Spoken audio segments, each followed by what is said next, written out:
Le roi Midas est un roi légendaire de la région de Phrygie. La Phrygie est en Turquie actuelle et plusieurs auteurs antiques nous ont raconté son histoire éclairante. Il y a notamment du côté des Grecs Hérodote et du côté des Latins, des Romains, il y a notamment Plutarque et Ovide dans ses célèbres Métamorphoses, une œuvre majeure d'Ovide. Le terme métamorphose nous met la puce à l'oreille, puisque métamorphose, c'est transformer. Métamorphoser, c'est transformer. Et donc, en effet, Midas est ce célèbre roi légendaire, attention, qui n'aurait pas existé normalement, pense-t-on en tout cas, qui transformait tout en or. Mais ça, évidemment, c'est du domaine de la légende pure, qui transformait tout en or. Mais imaginez maintenant que moi, j'ai le pouvoir de transformer tout en or, ou vous, et que je transforme cette pendule en or. Quelle merveille! Enfin, peut-être pas. Et je vais vous raconter donc ici l'histoire éclairante du célèbre roi légendaire. Le roi Midas, donc, il avait en réalité deux faces. D'un côté, la face, enfin le côté pile, comme une pièce ici, il était généreux, et côté face, il était cupide. Et alors que sur cette terre, un jour, un satyre, le tuteur du dieu grec Dionysos, dieu du vin, alors que ce satyre se promenait sur cette terre, tout à fait rond, tout à fait dans les vapes et complètement ivre, ça fait plus ce qu'il faisait, eh bien, alors qu'il faisait cela, tout à fait à l'ouest, le roi Midas décida de le recueillir, de l'héberger 10 jours dans son palais. C'était un hôte merveilleux. Et donc ça, c'est son bon côté, c'est le côté, comme je disais tout à l'heure, pile de notre ami Midas. Et au bout des 10 jours, Dionysos va récupérer son tuteur, le satyre, et tout heureux dit à Midas qu'il pouvait exaucer un vœu pour lui. Il ne réfléchit pas plus loin que le bout de son nez, et il aurait mieux fait de tourner cette fois sa langue dans sa bouche. Il décida de demander que tout ce qu'il touche se transforme en or. Dionysos tenta bien de leur dissuader, de faire ce vœu jusqu'au bout, mais rien n'y fit. Alors Dionysos décida d'exaucer ce vœu. Mais c'est très bien de toucher un arbre, il se transforme en or et tout ça, mais au moment où Midas rentre dans son palais, qu'il a faim, qu'il a soif, qu'il se met à table, qu'il veut porter des aliments à sa bouche, si ces aliments se transforment en or, il y a un petit problème, c'est vraiment une malédiction. Et en fait, c'est tout à fait l'inverse, si on veut, ou en tout cas c'est comparable à l'histoire de Tantale qui, condamné aux enfers, ne peut pas manger parce que les aliments qu'il touche se mettent à disparaître. Ici, non, les aliments ne disparaissent pas, mais ils se transforment en or, donc c'est une vraie malédiction dont Midas lui-même est coupable, puisqu'il a demandé que tout se transforme en or. Ce pauvre Midas décida d'aller retrouver la queue entre les jambes, si vous voulez, Dionysos, et lui demander qu'il revienne sur ce vœu. Dionysos accepta, mais il y avait une condition, c'est que Midas aille se baigner dans les eaux du fleuve Pactole. Et donc Midas alla dans les eaux du fleuve Pactole, s'y baigna, et tout l'or qu'il avait encore en lui disparut en petites paillettes dans les eaux du fleuve, et la malédiction était levée. Et alors, la petite histoire raconte que bien plus tard, le roi Crésus, roi historique cette fois-ci de Lydie, fut riche comme Crésus, on connaît tous l'expression, fut riche grâce à ces paillettes d'or qui viennent de Midas. Midas légendaire et Crésus pas légendaire, il vécut au 6e siècle avant Jésus-Christ. Voilà donc l'histoire du roi Midas. Mais l'histoire de Midas ne s'arrête pas là. Le pauvre, eh bien, un jour, il fut désigné comme juge d'un tournoi de chant entre différents dieux. Ces tournois entre les dieux, quand il y a des mortels qui sont impliqués en tant que juges, jurés, ça ne réussit jamais. D'ailleurs, c'est la même chose dans l'histoire de la guerre de Troie, Paris, Hélène, etc. Mais ici, notre pauvre Midas était juré entre Apollon et Pan. Et il y avait aussi d'autres jurés, des dieux, etc., qui désignèrent Apollon comme le vainqueur du concours de chant, mais Pan était un ami de Midas, et Midas vota pour son ami Pan. Et il m'a lui en pris parce que Apollon, furieux, décida de punir le pauvre Midas en l'affublant d'oreilles d'âne. Voilà, parce qu'il était bien bête de choisir Pan comme meilleur chanteur au détriment d'Apollon. Et donc, tout honteux, le roi Midas voulait cacher bien entendu ses oreilles d'âne et il mit un bonnet sur sa tête tout le temps, en permanence, sauf quand il allait se faire couper les cheveux. Donc son barbier le savait, mais il ne pouvait pas dire le secret. Mais il en avait gros sur la patate de ne pas pouvoir dire le secret de Midas. Alors un jour, il alla dans un marais et il fit un trou et il susurra. Et il était tout heureux, il put partir et il croyait que le secret était gardé. Mais les racines dans ce marais avaient reçu les paroles et depuis lors, lorsque le vent souffle sur les marais, sur les racines susurrent. Et donc l'histoire n'était pas aussi agréable que cela, surtout pour notre pauvre roi Midas. D'après des propos recueillis par un anthropologue qui a été parlé avec un vieux Dogon, la cosmogonie des Dogons est ainsi. Au temps premier, il y avait le dieu Ama, dieu créateur, qui créa les étoiles avec de l'argile qu'il jeta dans les cieux. Ensuite, il eut des talents de potier et fit deux demi-cercles, les mit ensemble, les fusionna ensemble pour faire d'une part la lune et d'autre part le soleil. Ensuite, notre Dieu créateur Ama prit la même argile et l'étala du nord au sud, de l'est à l'ouest, pour former la terre. Mais ce brave, va-t-on dire, ce brave Dieu se sentait seul. Et il décida d'avoir une relation avec la terre à partir de son vagin, le vagin ben oui, de la terre, qui était en réalité une fourmilière. Il posséda la fourmilière qui se transforma en termitière sous la violence, sous le chaos de cette union. Et il en sortit rien de bon, il a sorti cette première union entre le dieu Ama et la terre. Donc il a sorti un chacal qui n'avait qu'une âme, au contraire des futurs hommes qui eux en auront deux, mais on n'y est pas encore.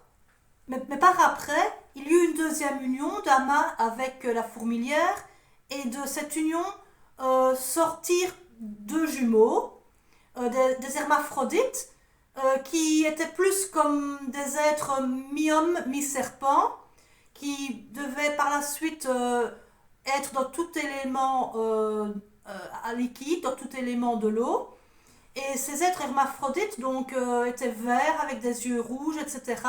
C'était les nomos, qui sont vraiment à la base lointaine de la création des hommes. Et lorsque ces jumeaux montèrent au ciel, de là-haut, ils virent que leur mère, la terre, était dévêtue. Alors ils redescendirent sur terre et vêtirent la terre de plantes.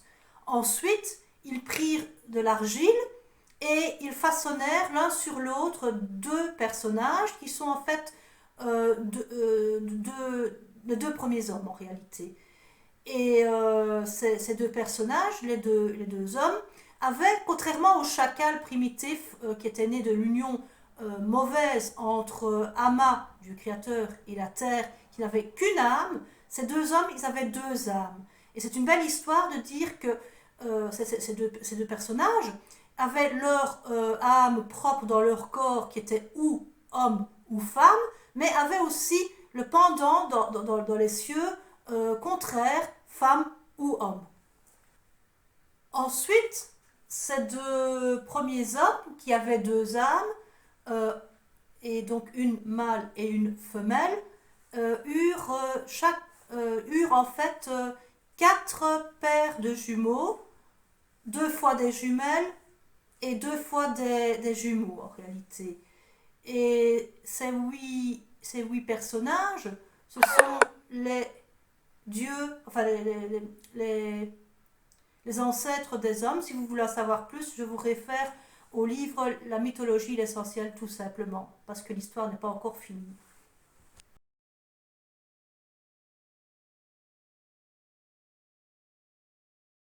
pour ce qui est des Coptes, il s'agit de chrétiens d'Égypte. Donc, Copte, ça reprend deux termes. Le premier terme, donc, c'est bien les chrétiens d'Égypte. Mais le deuxième terme, c'est une écriture, l'écriture copte, qui leur est typique, qui leur est caractéristique. C'est un mélange de deux alphabets, l'alphabet grec et aussi l'alphabet égyptien, les hiéroglyphes.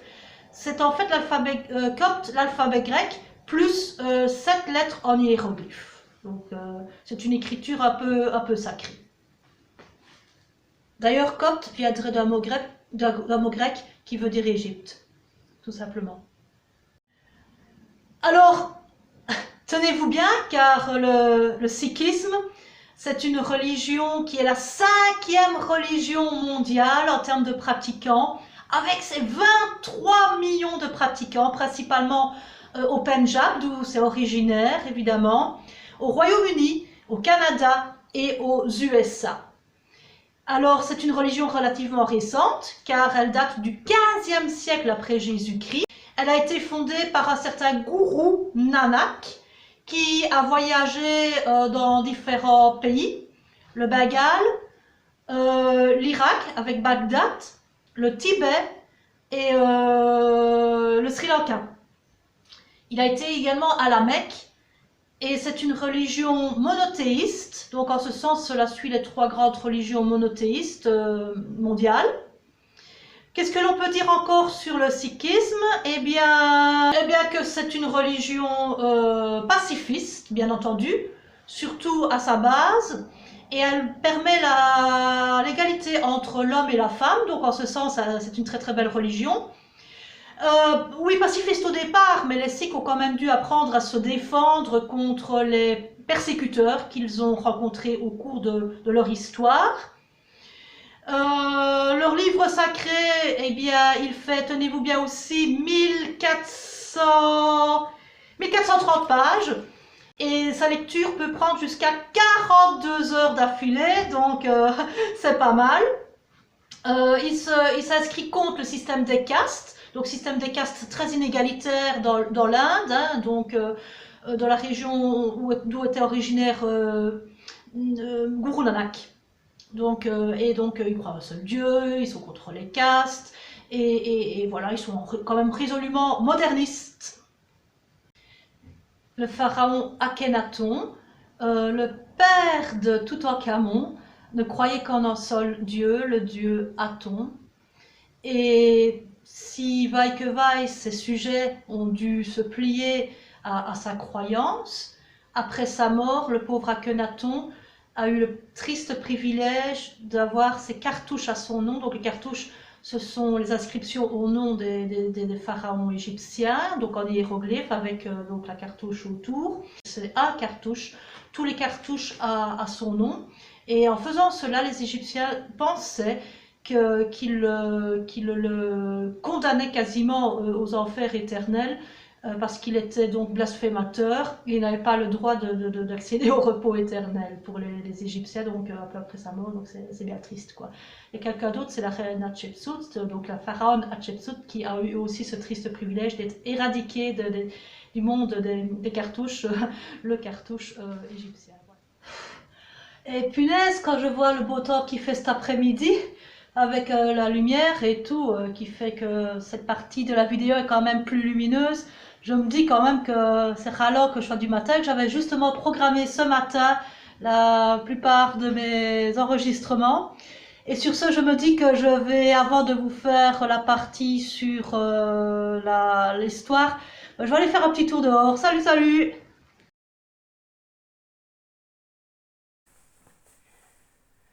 Pour ce qui est du Moyen Âge, c'est une période qu'on connaît comme étant sombre, traversée de hauts faits de chevaliers qui voulaient conquérir leur princesse tout autant que parfois des terres et des châteaux.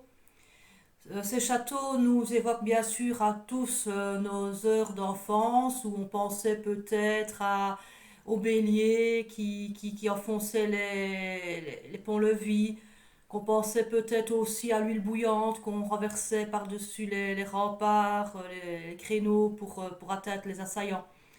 Mais dans le Moyen Âge, il y a quand même quelques personnages qui sont connus, notamment Charlemagne, ce sacré Charlemagne, qui est connu comme ayant créé l'école, alors qu'en réalité, il n'a fait que la populariser, plus ou moins, qui a été empereur en l'an 800, et dont la mère s'appelle Berthe au long pied, Bertrade au long pied, Bertrade de Laon.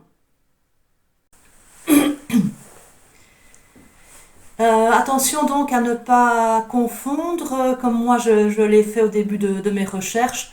Je pensais en effet à lointain souvenir des bancs d'école que Jean-François Champollion avait découvert la pierre de Rosette, mais non, ça a été découvert par un bataillon de soldats, donc à Rosette, en Égypte. Et Jean-François Champollion, lui, il a déchiffré après une longue bataille intellectuelle le secret des hiéroglyphes grâce à cette pierre de Rosette.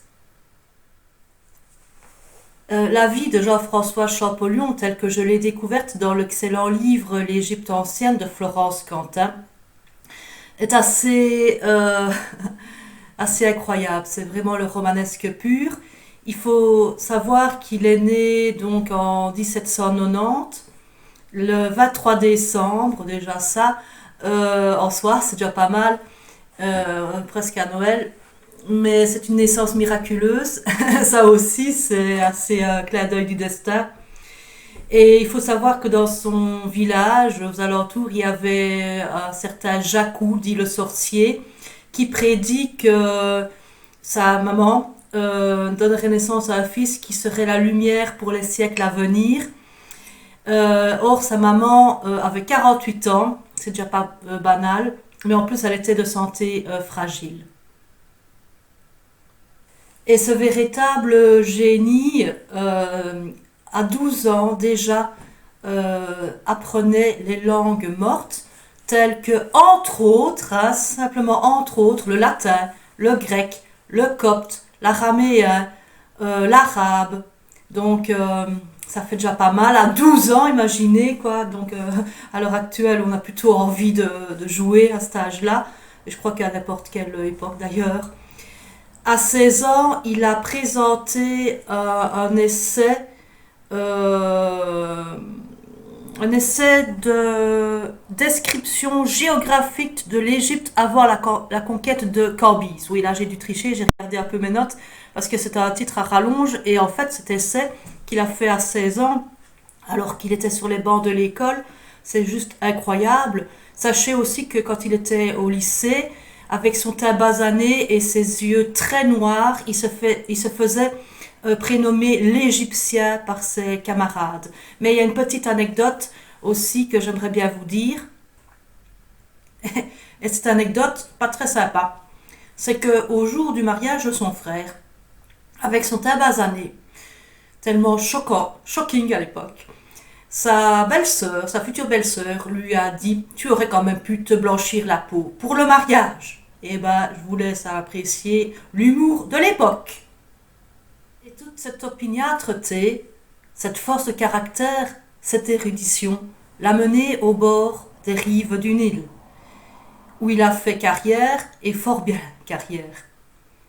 Et en fait, cette terre d'Égypte est pour lui une terre de merveille, aux doctrines religieuses peut-être plus pures que ce que l'on pense.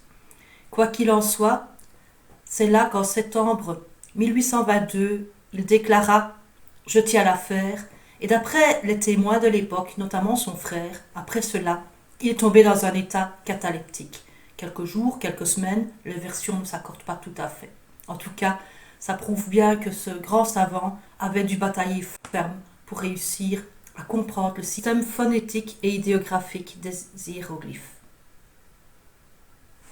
Les Jeux olympiques, version été, des temps modernes, ont été recréés par Pierre de Coubertin en 1896.